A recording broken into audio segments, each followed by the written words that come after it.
Have you ever wondered what happens when two ancient Greek gods clash over the mastery of nature itself? Imagine waves as tall as mountains crashing against the shores of Greece, while a goddess stands resolute against their fury. This is the tale of how Athene, goddess of wisdom and strategic warfare, proved her divine might against Poseidon, the temperamental ruler of the seas.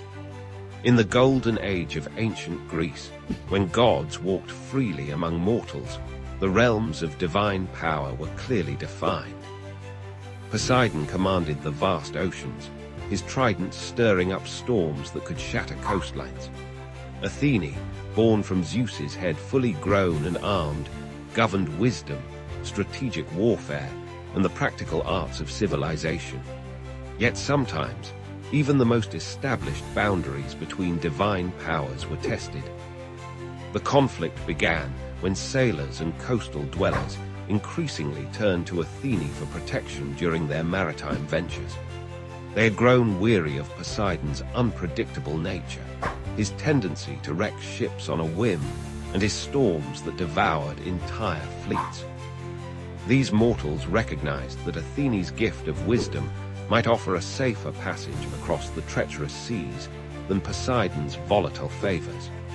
Poseidon, his pride wounded by this shift in mortal allegiance, unleashed his fury upon the Mediterranean. Waves rose like liquid mountains, storms darkened skies that had never known such darkness, and the seas churned with unprecedented violence. His message was clear. No other deity, not even Zeus's favorite daughter, could challenge his dominion over the waters. Athene watched from Mount Olympus as coastal cities suffered and trade routes became impassable. Unlike her impulsive uncle, she understood that true power lay not in destruction, but in mastery and control. She knew she must act, not just to protect her mortal followers, but to demonstrate that wisdom could tame even the wildest forces of nature. One stormy morning, Athene descended to Cape Saunion, where one of her most sacred temples stood overlooking Poseidon's domain.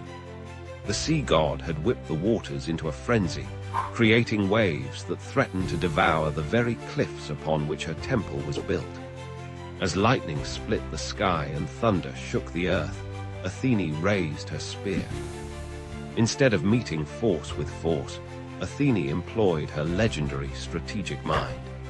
She began by understanding the patterns within Poseidon's chaos, the rhythms hidden in the storm's rage.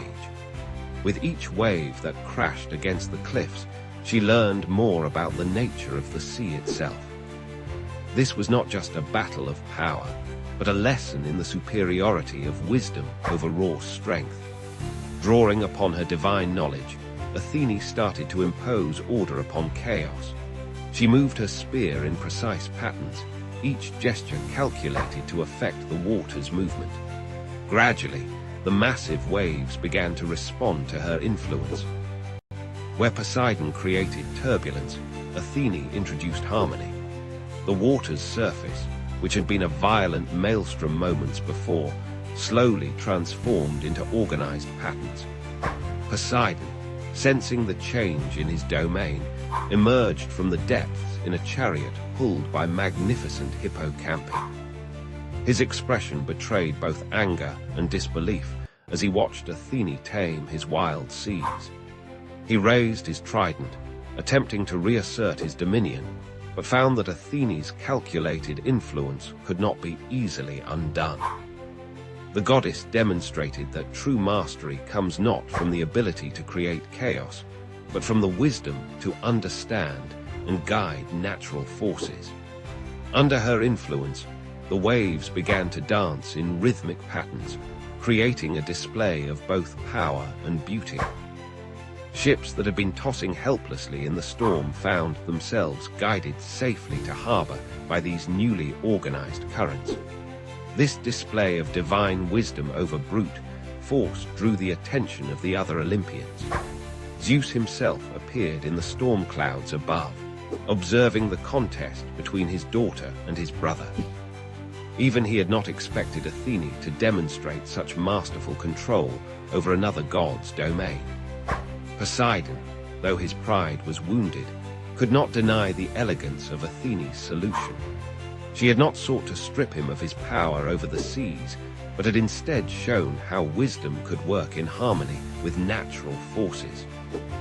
This lesson resonated deeply with the ancient Greeks, who saw in it a reflection of their own struggles to build civilization in harmony with nature's power. The aftermath of this divine demonstration changed how mortals viewed their relationship with the sea.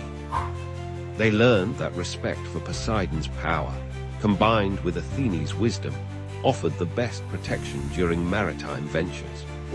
Sailors began to pray to both deities, seeking Poseidon's favor for calm waters, while asking Athene for the wisdom to navigate them safely.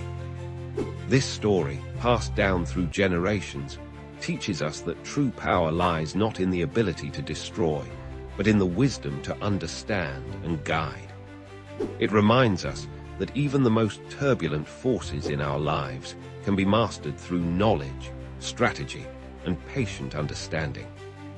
Just as Athene proved that wisdom could calm the mightiest waves, we too can face our challenges not with brute force, but with thoughtful determination and strategic thinking.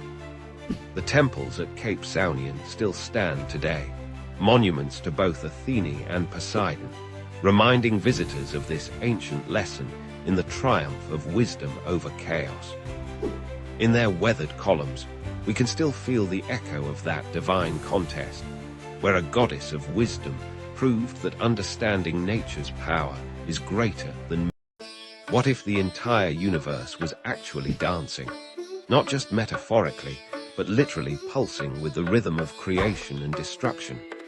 In Hindu mythology, this cosmic dance is performed by one of the most enigmatic deities, Lord Shiva, the destroyer of ignorance and the harbinger of transformation.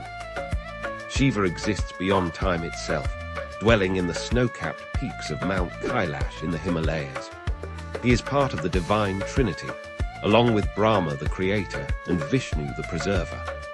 While Brahma creates and Vishnu maintains, Shiva dissolves not just the physical universe, but also the ego, ignorance, and attachments that bind human consciousness. Picture Shiva in his most iconic form as Nataraja, the cosmic dancer.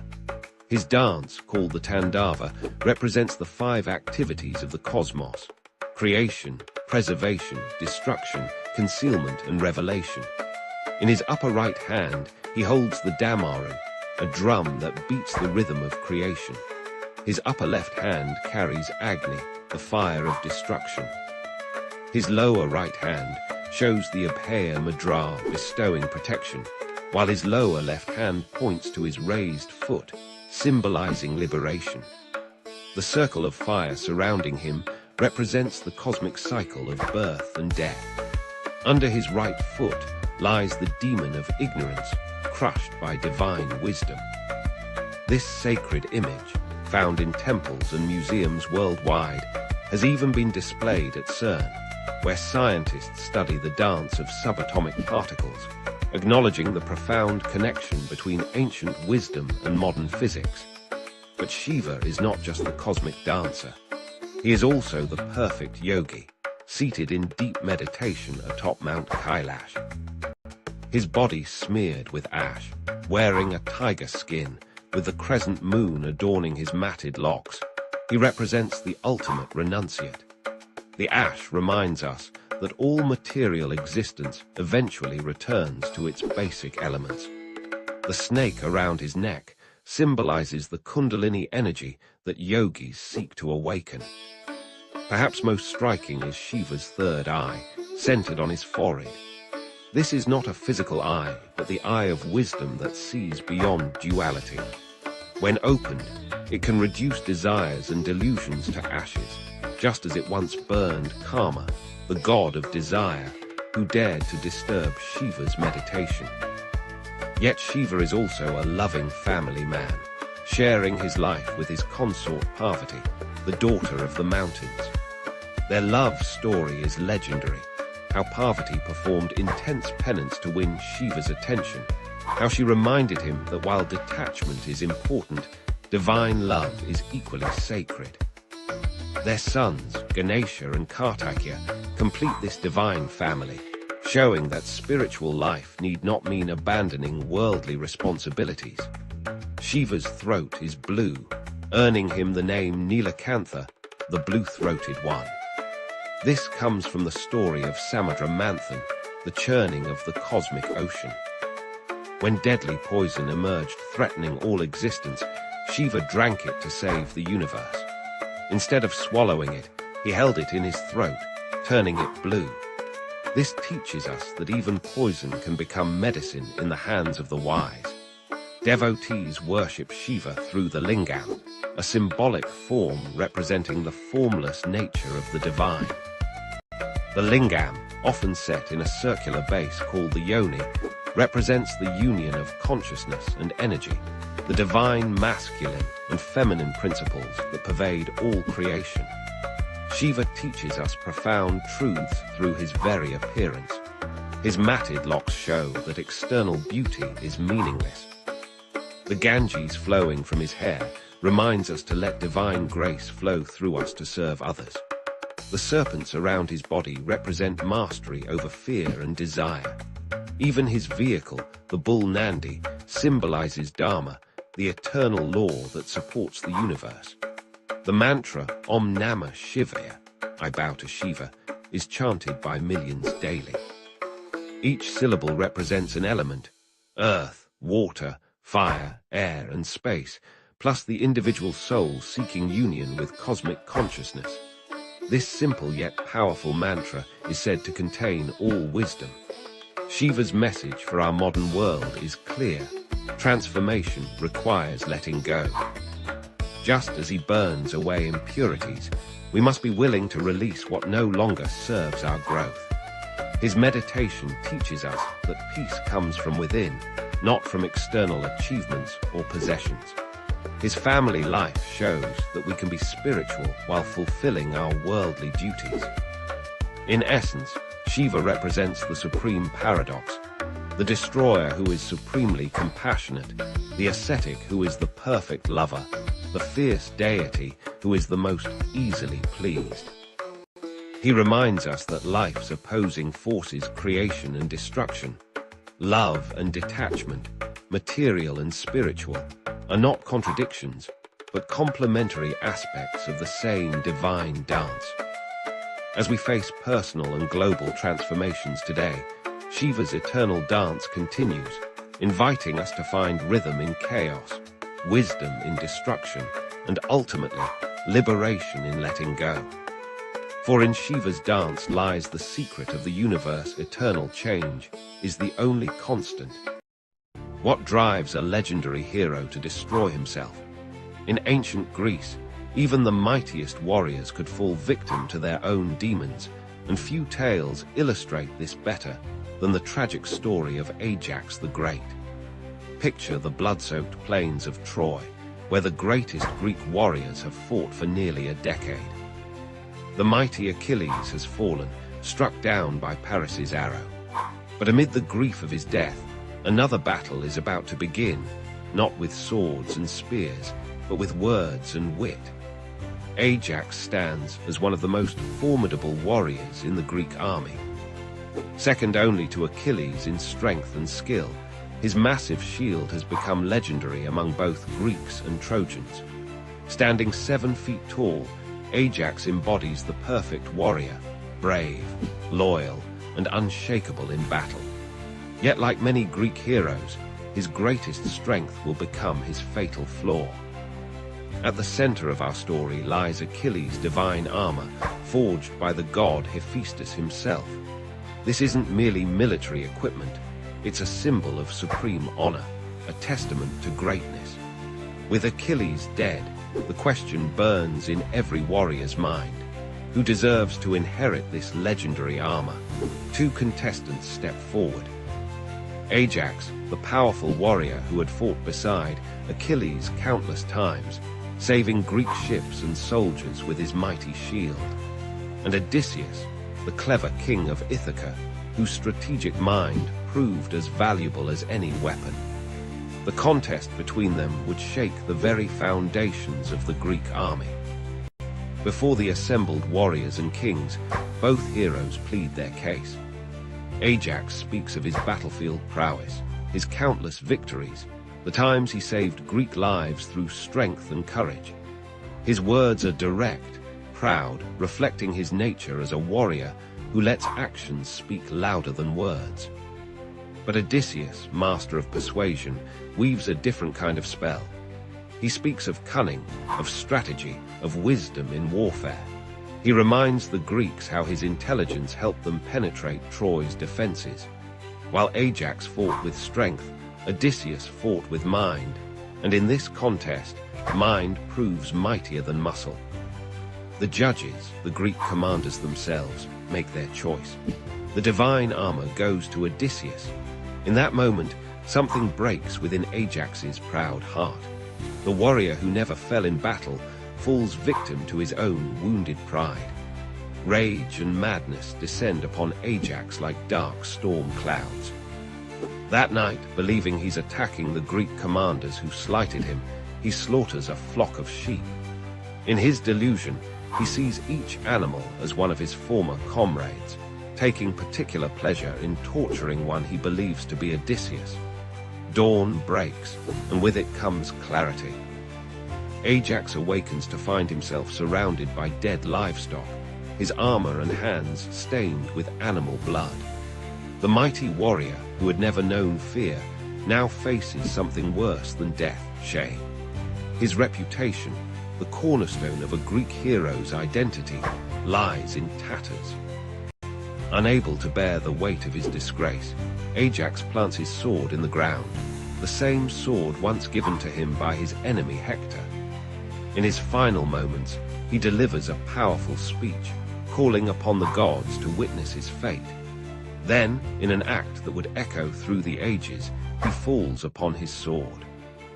The tragedy of Ajax teaches us timeless lessons about pride, honor, and the devastating cost of wounded dignity. In ancient Greek culture, a warrior's worth was measured not just by his strength, but by the recognition of his peers. When that recognition was denied, even the mightiest could fall. This story resonates across millennia because it speaks to universal human experiences.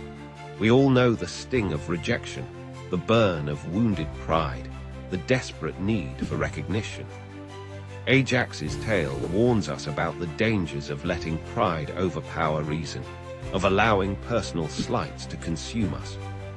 The influence of Ajax's story extends far beyond ancient Greece. His tale has inspired countless works of art, from ancient pottery to Renaissance paintings. Sophocles immortalized his tragedy in the play Ajax, one of the earliest and greatest Greek tragedies. Even today, psychologists use the term Ajaxian rage to describe explosive anger born of wounded pride. In our modern world, where battles are often fought in boardrooms rather than battlefields, Ajax's story remains surprisingly relevant. It reminds us that true strength lies not just in our abilities, but in how we handle defeat. It warns us that pride, left unchecked, can destroy even the mightiest among us. As we reflect on Ajax's fate, we're reminded that every hero has their breaking point. His story teaches us that sometimes the greatest battles we face aren't against external enemies, but against our own destructive emotions. In the end, Ajax fell not to Trojan spears or divine intervention, but to the most human of flaws, pride. Imagine waking up tomorrow with an extraordinary ability. Every object you touch reveals its complete history and future, playing like a movie in your mind. From the morning coffee mug showing its creation in a factory to the ancient ring predicting its fate centuries ahead. Suddenly, every item tells its story. But as we're about to discover, this power would transform our world in ways you'd never expect. Let's start with what seems obvious. Crime would change forever. Touch a murder weapon, and you'd instantly know who wielded it. Touch a stolen painting, and you'd see every hand it passed through. But here's where it gets interesting. Criminals would adapt. They'd start wearing special gloves, not to avoid leaving fingerprints, but to avoid imprinting their future actions onto objects. An entirely new branch of forensics would emerge, focusing on objects' stored memories rather than physical evidence. But the implications run deeper than crime solving. Imagine the antique market turning upside down overnight. That supposedly ancient vase, one touch reveals it was actually made last month in a basement in Ohio. The market for genuine historical artifacts would explode, while a new profession emerges: history authentication experts who can touch and verify an object's true past. Some antiques would skyrocket in value when their touch histories reveal connections to famous historical figures nobody knew about. Here's something less obvious: the emergence of clean object markets. People would start paying premium prices for factory-fresh items that haven't been touched by human hands. Why? Because nobody wants to buy a coffee table and suddenly experience the previous owner's entire family drama. Manufacturers would develop special handling protocols, creating entire factories where robots handle everything to keep objects' histories pristine. Think about the psychological impact. Touch your grandfather's old watch, and you might see both heartwarming memories and uncomfortable truths about his life you were never meant to know. Therapists would need to specialize in helping people cope with unwanted historical knowledge. Support groups would form for people traumatized by accidentally touching objects involved in tragic events. The privacy implications would reshape society. Giving someone a gift would mean sharing a piece of your past and future with them. Dating would transform. Imagine touching your date's phone and seeing their true intentions. We develop new social etiquettes around touching objects, and people would become intensely protective of their personal items. But here's where it gets really fascinating. The future-seeing aspect would create paradoxes. Touch your laptop, see it breaking next week, and decide to be more careful. Does that change the future you just saw? A whole field of philosophy would emerge around these temporal contradictions. Some people would become obsessed with touching objects to glimpse their futures, while others would avoid touching anything to prevent knowing their destiny. The business world would never be the same. Investment firms would hire people with particularly clear object-reading abilities. Touch a company's products, see their future market performance. But this would create new forms of insider trading. How do you regulate knowledge gained from future-sensing abilities? Education would transform too. History classes would involve students touching preserved artifacts to experience events firsthand. But this raises questions. Should children be allowed to touch objects that might show them disturbing historical events? Schools would need policies about appropriate touching age for different historical items.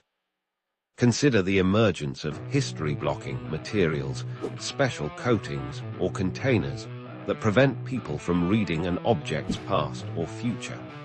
These would become essential for maintaining privacy and preventing information leaks.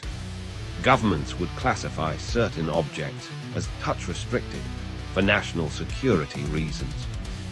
Real estate would face a revolution.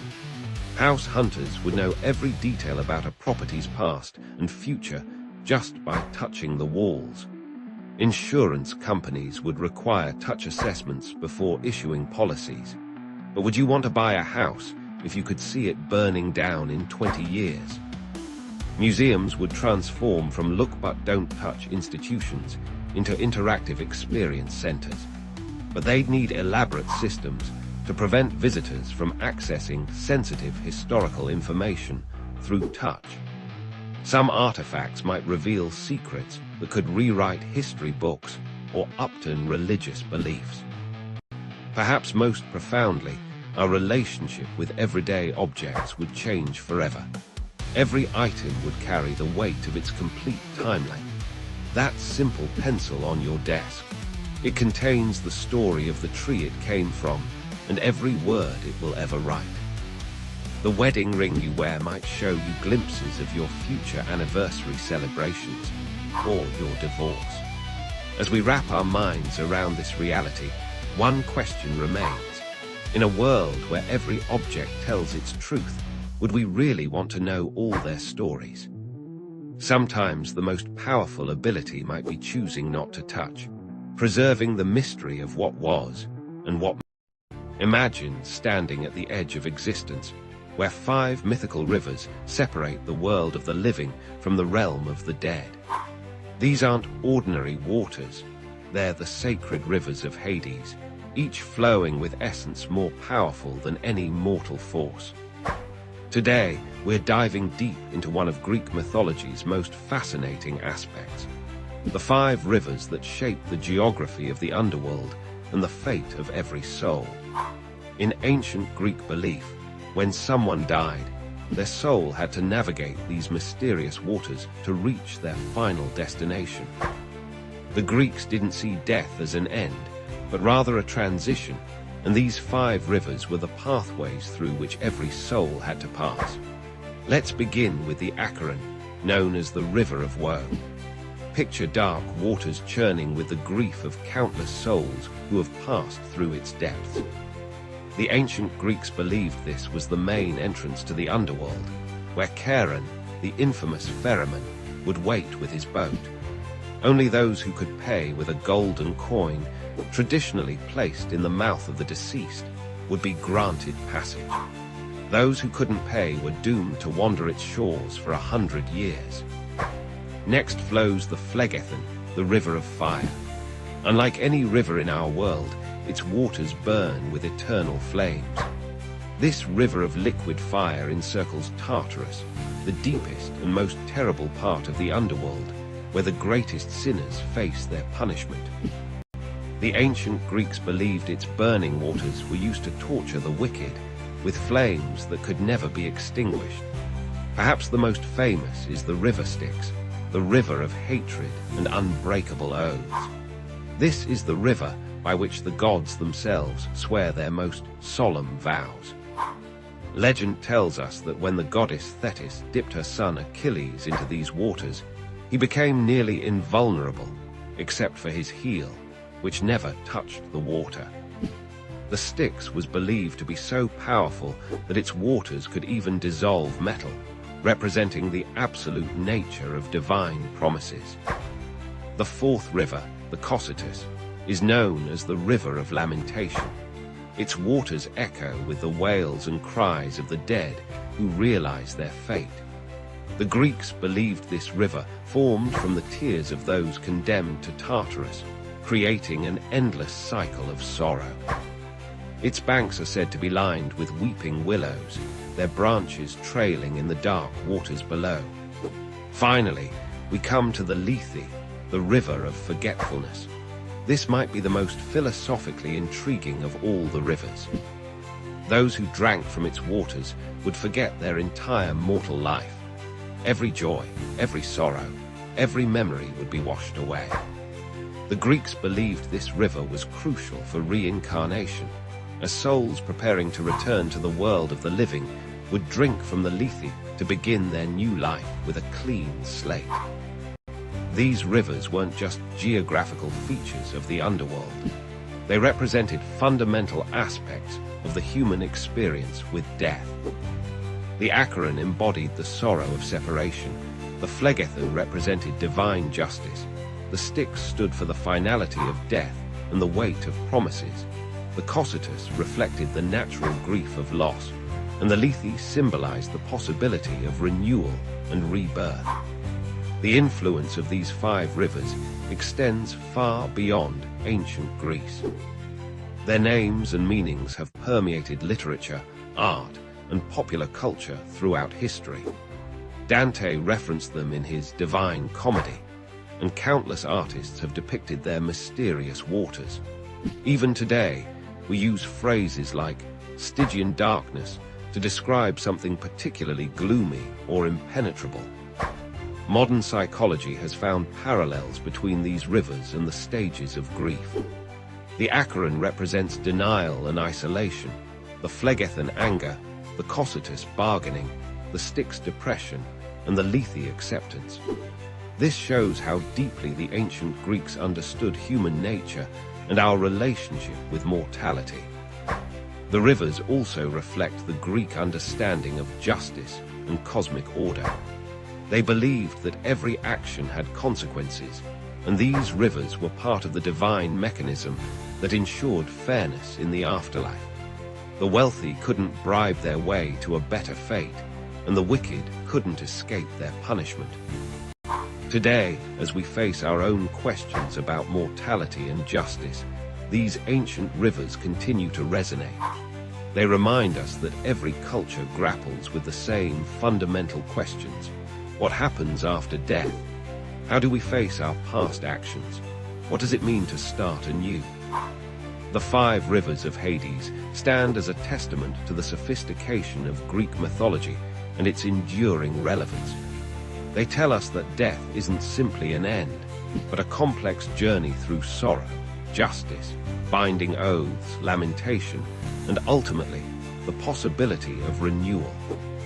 In their dark waters, we see reflected our own hopes, fears, and eternal questions about what lies beyond the veil of mortality.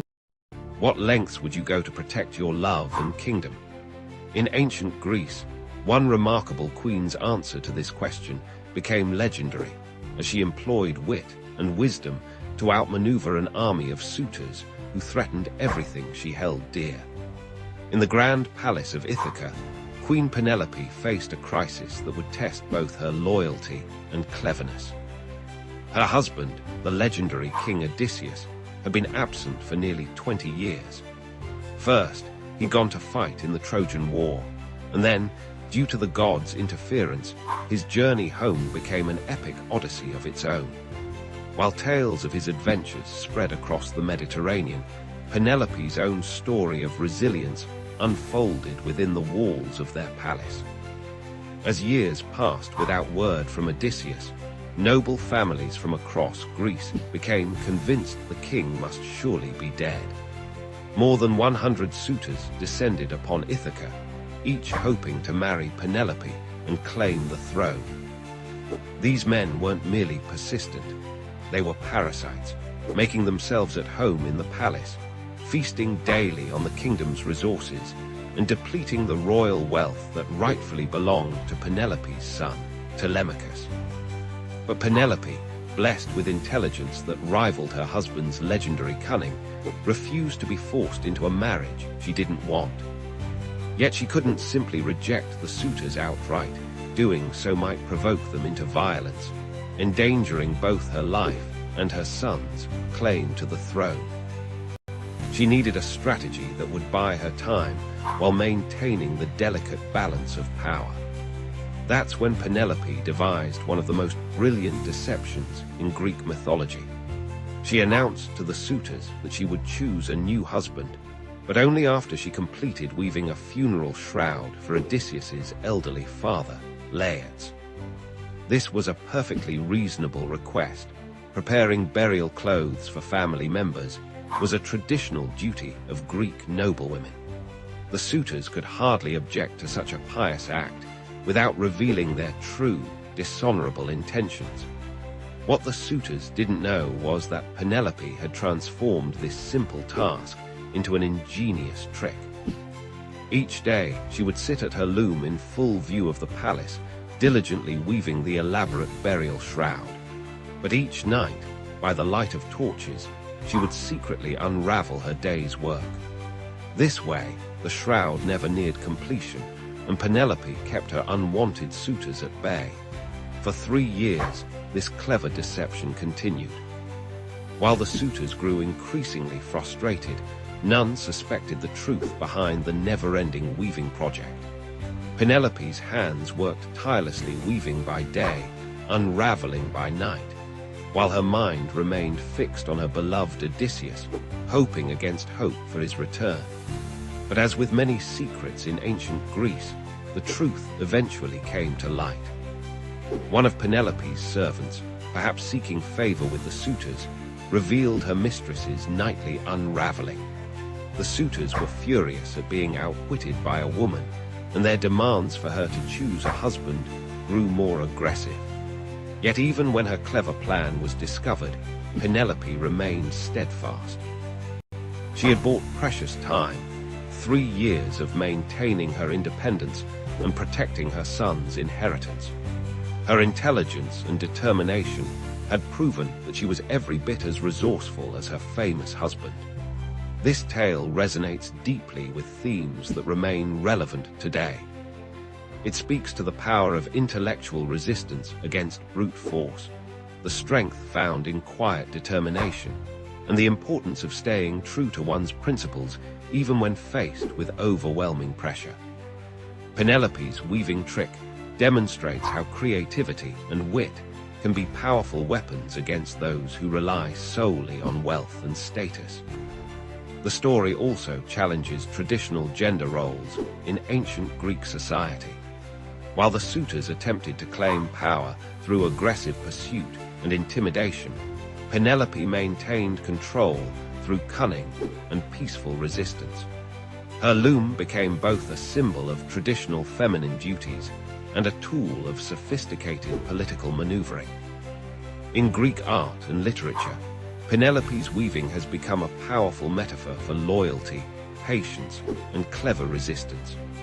Countless ancient vases depict her at her loom, and her story has inspired artists and writers for over 2 millennia. The phrase Penelope's web entered common language, referring to any task that seems never-ending or any clever plan to buy time. What makes Penelope's story particularly compelling is that she didn't need divine intervention or magical powers to overcome her challenges. Unlike many Greek myths where gods and monsters dominate the narrative, Penelope relied entirely on her own intelligence and determination. She proved that sometimes the greatest power lies not in physical strength or divine favor, but in the quiet persistence of human ingenuity. Today, Penelope's tale continues to inspire. Her story reminds us that resistance doesn't always require grand gestures or open confrontation. Sometimes, the most effective strategy is patient, intelligent manipulation of circumstances, turning seemingly powerless positions into sources of strength. In a world that often celebrates immediate action and direct conflict, Penelope's careful, measured approach offers an alternative model of power and resistance that remains remarkably relevant. Thank you for watching. Please like, share, and subscribe for more amazing. Have you ever wondered if love could be so powerful that it could transform a mortal into a goddess? In ancient Greece, they told a tale that proved exactly that, the extraordinary story of Psyche and Cupid, where mortal beauty dared to challenge divine law, and love conquered all obstacles in its path. In a distant Greek kingdom, there lived a princess named Psyche, whose beauty was so breathtaking that people began worshipping her instead of Venus, the goddess of love and beauty. Mortals abandoned Venus's temples, leaving them covered in dust, while they flocked to catch a glimpse of Psyche's radiant face. Yet despite her divine-like appearance, Psyche felt desperately alone. No mortal man dared to court someone so beautiful they thought she must be a goddess. Venus, consumed by jealousy, devised a cruel plan. She commanded her son Cupid, the mischievous god of love, to make Psyche fall in love with the most hideous creature on earth. But fate had other plans. When Cupid saw Psyche, he was so startled by her beauty that he accidentally pricked himself with his own arrow of love. In that instant, the god of love himself fell hopelessly in love with the mortal princess. Concerned by their daughter's lack of suitors, Psyche's parents consulted an oracle of Apollo. The oracle's response was devastating. Psyche was to be left on a mountain, where a terrible monster would claim her as his bride. With heavy hearts, they followed the oracle's command. But instead of a monster, the gentle west wind carried Psyche to a magnificent palace floating among the clouds. In this magical palace, invisible servants attended to Psyche's every need. And each night, in complete darkness, her mysterious husband would visit her. He made one condition: she must never attempt to see his face. For a time, Psyche lived in perfect happiness, though she longed to know the identity of her loving husband. But happiness rarely stays unchallenged. Psyche's jealous sisters visited and planted seeds of doubt in her mind. They convinced her that her unseen husband must be the prophesied monster, plotting to devour her. One fateful night, consumed by curiosity and fear, Psyche lit a lamp while her husband slept. There she saw not a monster, but the breathtakingly beautiful god of love himself. In her surprise, Psyche's hand trembled, and a drop of hot oil fell on Cupid's shoulder. He awoke, and in his pain and betrayal, flew away, leaving Psyche alone in the now empty palace. The magical servants vanished, and the beautiful home crumbled to dust around her. But Psyche refused to accept defeat. If love could transform a god into a gentle husband, perhaps it could transform a mortal into someone worthy of divine love. Thus began Psyche's impossible quest to win back Cupid's love.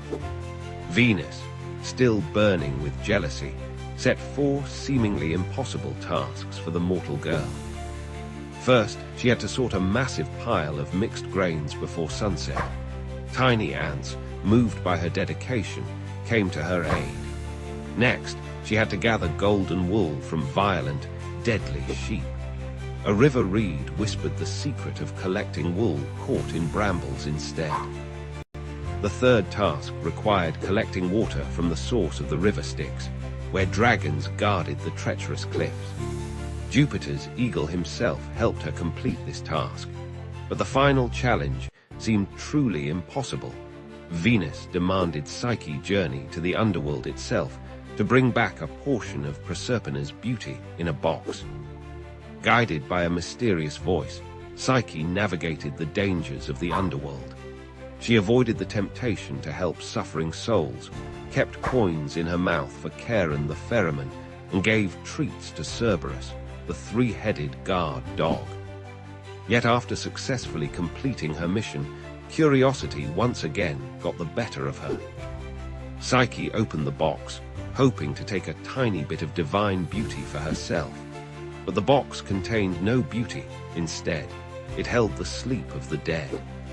As Psyche fell into a death-like slumber, Cupid, who had been watching over her throughout her trials, could no longer stay away. His love for her had only grown as he witnessed her courage and determination. He wiped the deadly sleep from her eyes and pleaded with Jupiter to make their love legitimate. Moved by their devotion, Jupiter granted Psyche immortality. Even Venus, seeing how far a mortal would go for love, finally accepted their union. Psyche became the goddess of the soul, and her marriage to Cupid was celebrated with a grand feast on Mount Olympus. Their daughter was named Volupta's pleasure, symbolizing the union of love and the soul. This timeless tale reminds us that true love requires more than just physical beauty. It demands trust, courage, and perseverance. Psyche's journey from mortal to goddess shows us that love has the power to transform not just our circumstances, but our very being. Her story has inspired countless artists and writers throughout history, from ancient Roman frescoes to Renaissance paintings, and continues to captivate audiences today. In the end, Psyche and Cupid's story teaches us that the greatest obstacles to love often come from our own doubts and fears. Yet when we face these challenges with determination and faith, even the impossible becomes possible. After all, isn't that what love is all about? Believing in something greater than ourselves, even when the gods themselves seem to stand. Have you ever wondered what it would be like to wield the power of lightning, command the seas, or rule the underworld? For the ancient Greeks, these weren't just flights of fancy. They were the very real powers of their gods and goddesses, beings who controlled every aspect of their world and still captivate our imagination today. Before there were gods, there was chaos. From this primordial void emerged the first divine beings, including Gaia, Mother Earth herself, and Uranos, the sky. Their children, the Titans, ruled the world until a new generation of gods, led by Zeus, rose to challenge them in an epic war that shook the foundations of the cosmos. After their victory, Zeus and his siblings divided the world among themselves. Zeus claimed the heavens and became the king of gods, wielding his mighty thunderbolt to maintain order. His brother Poseidon took dominion over the seas, commanding storms and earthquakes with his legendary trident. The third brother, Hades, was given the underworld, where he ruled over the souls of the departed. But the Olympian pantheon was far more than just these three powerful brothers. Hera, Zeus's wife and queen, became the guardian of marriage and childbirth, though she spent much of her time dealing with her husband's countless affairs. Athene, who sprang fully grown from Zeus's head, embodied wisdom and strategic warfare, becoming the patron goddess of Athens and a champion of heroes. Apollo and Artemis, the divine twins, brought light and darkness to the world. Apollo drove the sun chariot across the sky and presided over music, prophecy, and healing. His sister Artemis, the skilled huntress, protected the wilderness and its creatures while racing through forests with her silver bow. Aphrodite, born from the sea foam, wielded power perhaps greater than any weapon, love itself. Her beauty sparked wars and toppled kingdoms, while her son Eros shot golden arrows that made even the mighty Zeus fall helplessly in love with mortals. Ares, the god of war, reveled in battle and bloodshed, while Hephaestus, the divine craftsman, created wonders in his volcanic forge, including Zeus's thunderbolts and Achilles' famous armor. Hermes, the swift messenger of the gods, guided travelers and souls alike with his winged sandals, while also moonlighting as the patron of merchants and thieves. These gods were far from perfect. They displayed very human flaws: jealousy, pride, anger, and desire. Zeus's numerous affairs drove Hera to fits of vengeful rage. Apollo's pride led him to flay alive a satyr who dared challenge him to a musical contest. Aphrodite's vanity sparked the Trojan War when she claimed to be the most beautiful goddess. The gods frequently meddled in human affairs, sometimes helping, sometimes hindering. They blessed their favorites with extraordinary gifts and cursed their enemies with terrible fates. Athene guided Odysseus home from Troy, while Poseidon tried to destroy him. Apollo granted Cassandra the gift of prophecy, but cursed her so no one would believe her predictions. Their temples dotted the ancient landscape, from the magnificent Parthenon in Athens to the Oracle of Delphi, where Apollo's priestess delivered mysterious prophecies. People offered sacrifices, held festivals, and competed in athletic games to honor these divine beings, believing their favor could mean the difference between prosperity and ruin. The influence of these gods extends far beyond ancient Greece. Their stories have inspired countless works of art, from Renaissance paintings to modern novels and blockbuster movies.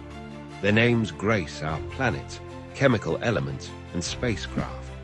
Their symbols and attributes still appear in corporate logos and government seals. But perhaps most importantly, these gods and goddesses represent timeless aspects of human nature and experience. Zeus represents authority and justice, but also the corruption of power. Aphrodite embodies love's ability to create or destroy. Athene shows how wisdom and strength can coexist. Their stories help us understand our own struggles with power, love, destiny, and mortality. The Greek gods remind us that even immortal beings aren't immune to the complexities of existence. They teach us that great power comes with great responsibility, and often great temptation. Their tales warn us about the dangers of hubris, while celebrating the potential for greatness in both divine and human nature. Today, while we may not worship at their temples or offer them sacrifices, the Greek gods and goddesses continue to reign in our cultural imagination.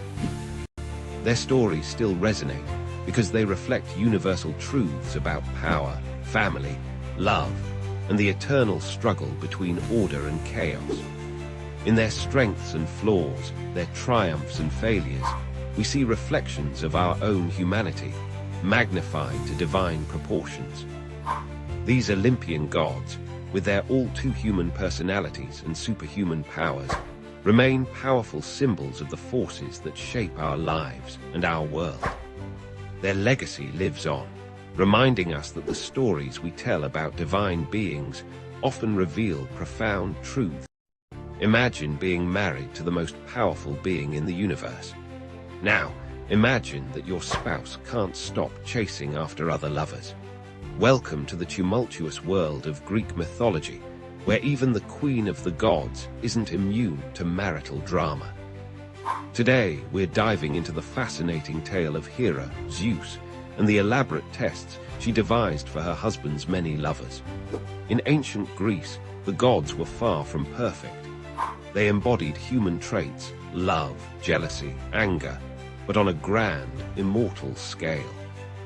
And no relationship exemplified this more than that of Zeus and Hera, the king and queen of Mount Olympus. Zeus, the mighty ruler of the gods, was known for his power, wisdom, and unfortunately, his wandering eye. His list of affairs was longer than a scroll in the library of Alexandria. Hera, on the other hand, was the goddess of marriage and childbirth. Ironic, isn't it? The patron of faithful unions was stuck in the most unfaithful marriage in all of mythology. But Hera wasn't one to sit idly by while Zeus gallivanted across the mortal world.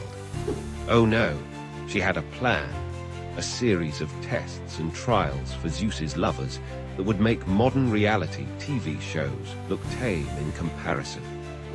Let's start with one of Zeus's most famous affairs, his relationship with Io, a beautiful priestess of Hera's own temple. When Hera suspected Zeus's interest in Io, she didn't confront him directly. Instead, she devised a clever test. One day, Hera descended from Olympus and approached Io. With a smile that could freeze the Mediterranean, she said, "My dear, I've heard so much about your beauty and grace. Surely you must be blessed by the gods themselves. Tell me, have you ever met my husband, Zeus?" Io, caught off guard and fearing Hera's wrath, stammered and denied any knowledge of Zeus. But Hera wasn't fooled. She knew the signs of her husband's dalliances all too well.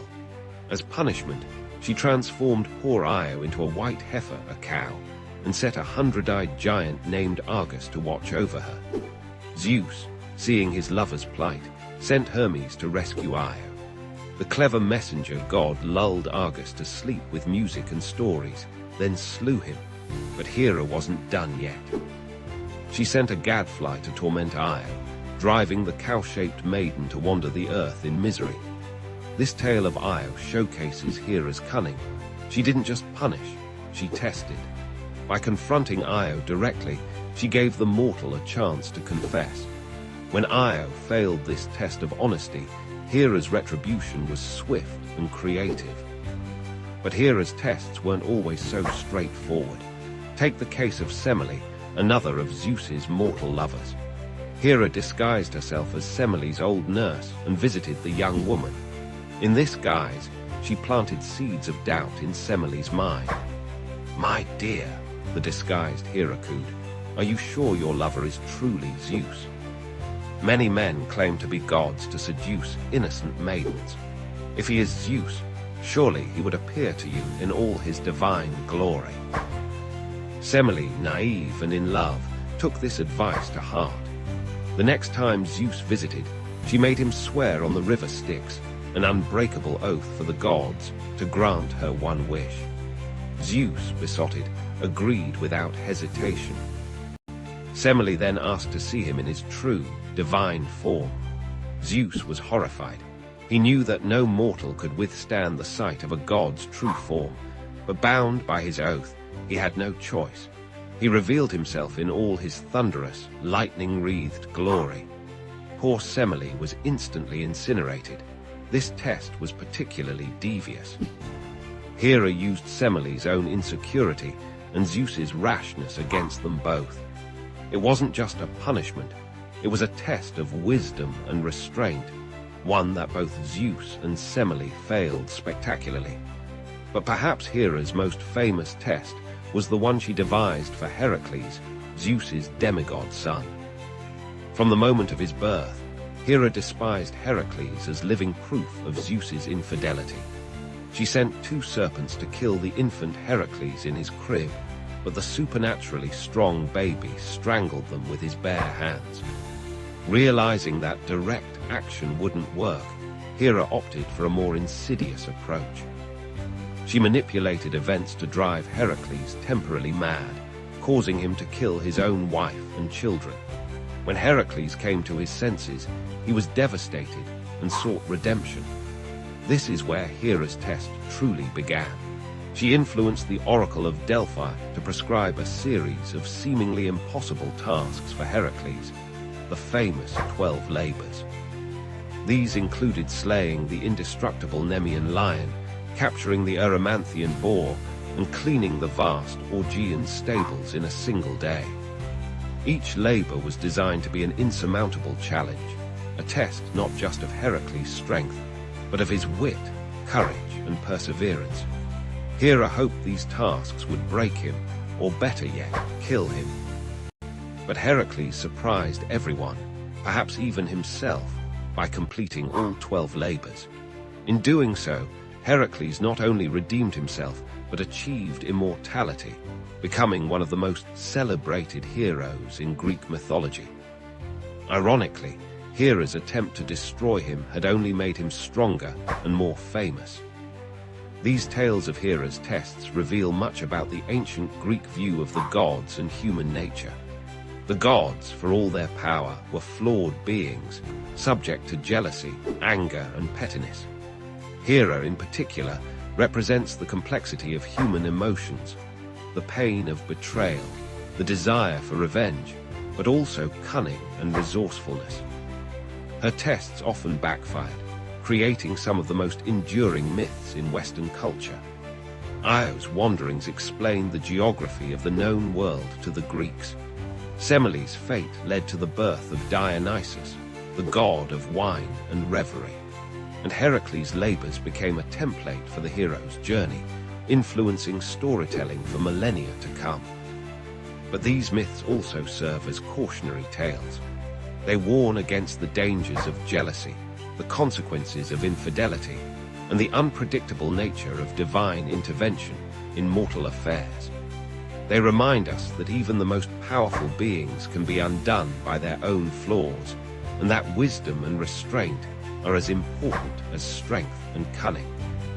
In modern times, we might not believe in Zeus hurling thunderbolts or Hera transforming people into animals, but the themes these myths explore, love, jealousy, revenge, redemption, are as relevant today as they were thousands of years ago.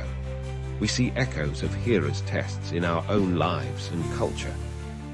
The reality TV shows where participants face outrageous challenges, the scandals that rock celebrity relationships, the workplace rivalries that spiral out of control, all of these have their roots in the same human dramas that played out on Mount Olympus.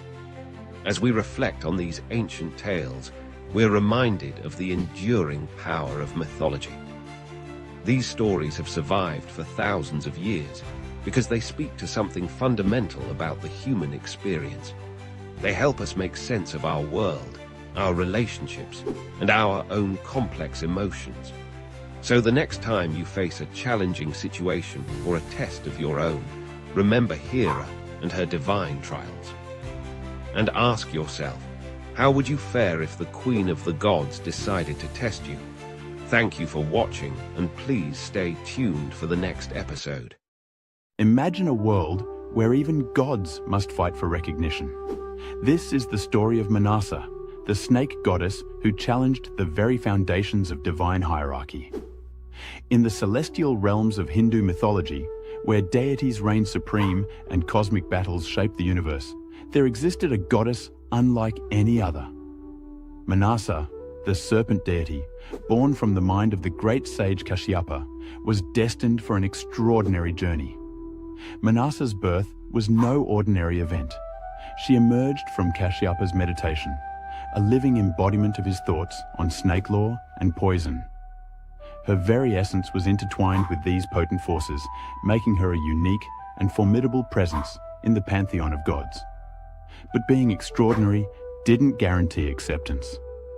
Manasa found herself in a precarious position, caught between the world of gods and mortals.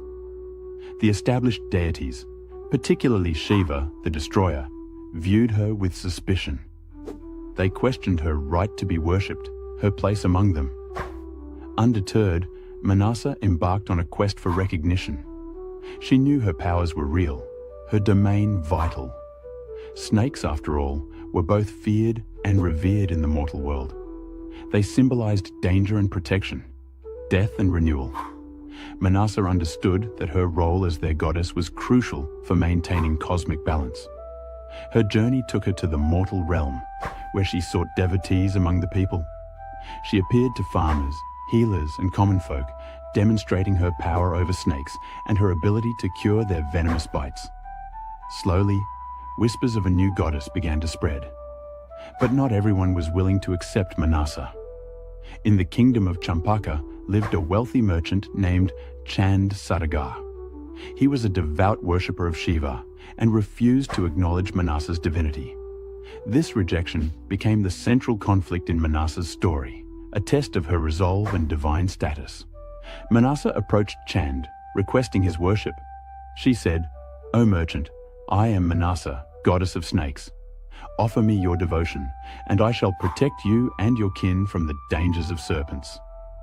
But Chand, proud and stubborn, replied, "I bow only to Lord Shiva. I need no protection from a self-proclaimed goddess." This rejection ignited a battle of wills that would span years. Manasa, determined to prove her worth, unleashed her powers. She sent snakes to destroy Chand's gardens, sink his ships, and threaten his family. With each calamity, she offered him a chance to relent, to accept her divinity. But Chand remained steadfast. He cried out to Shiva, "O Mahadeva, protect me from this pretender." And for a time, Shiva's blessings shielded him from Manasa's wrath. This divine tug-of-war illustrated a profound truth in Hindu philosophy: the interconnectedness of all deities and the complex nature of devotion. As the conflict escalated, it caught the attention of other gods. They watched with interest, some sympathizing with Manasa's struggle, others wary of upsetting the established order. This cosmic drama reflected the earthly struggles of acceptance and change, a theme that resonates even in our modern world. Manasa's perseverance began to pay off. More and more mortals turned to her for protection, offering prayers and rituals in her name. Her power grew with each new devotee, challenging the notion that divinity was a fixed, unchanging state. The tide turned when Chand's son, Lakhinder, fell victim to a deadly snakebite on his wedding night. In her grief, Behula, Lakhinder's wife, turned to Manasa for help. She undertook a perilous journey, floating down the river with her husband's lifeless body, facing numerous trials. Behula's unwavering faith touched Manasa deeply.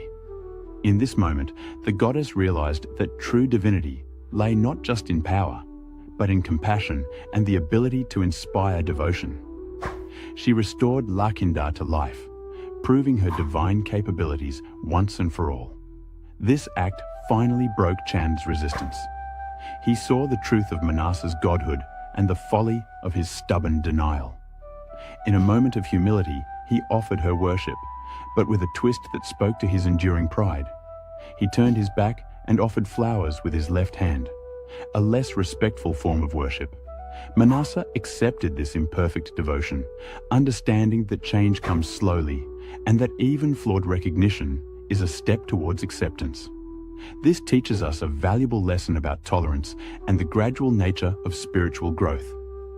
With Chand's acknowledgement, Manasa's position in the divine hierarchy was secured. She became known as Manasa Devi, a goddess of snakes, fertility, and protection. Her story spread throughout the land, inspiring devotion and respect. The tale of Manasa's struggle carries deep significance in Hindu thought. It illustrates the fluid nature of the divine pantheon, showing that new deities can emerge and gain acceptance. This reflects the adaptable, inclusive nature of Hinduism itself. Moreover, Manasa's journey embodies the concept of tapasya, or spiritual austerity. Through her persistent efforts and unwavering belief in her own divinity, she achieved her goal. This teaches us the power of determination and faith in achieving our life's purpose. The conflict between Manasa and Chand also highlights the tension between tradition and change, a theme relevant to all societies. It shows how established beliefs can be challenged and expanded, making room for new ideas and diverse perspectives. In the end, Manasa's story is one of empowerment. It tells us that even in the face of rejection and adversity, one can rise to claim their rightful place. It encourages us to persist in our goals, to believe in our inherent worth, and to seek recognition for our true selves. As we reflect on this ancient tale, we can draw parallels to our modern struggles for acceptance and recognition. Like Manasa, we too may face skepticism and rejection in our pursuits. But her story reminds us that with perseverance, compassion, and unwavering faith in ourselves, we can overcome any obstacle. The story of Manasa, the snake goddess, continues to slither through the consciousness of millions, reminding us of the power of belief, the importance of acceptance, and the ever-evolving nature of spirituality. In her journey from obscurity to divinity, we find a timeless tale of triumph that still holds meaning in our rapidly changing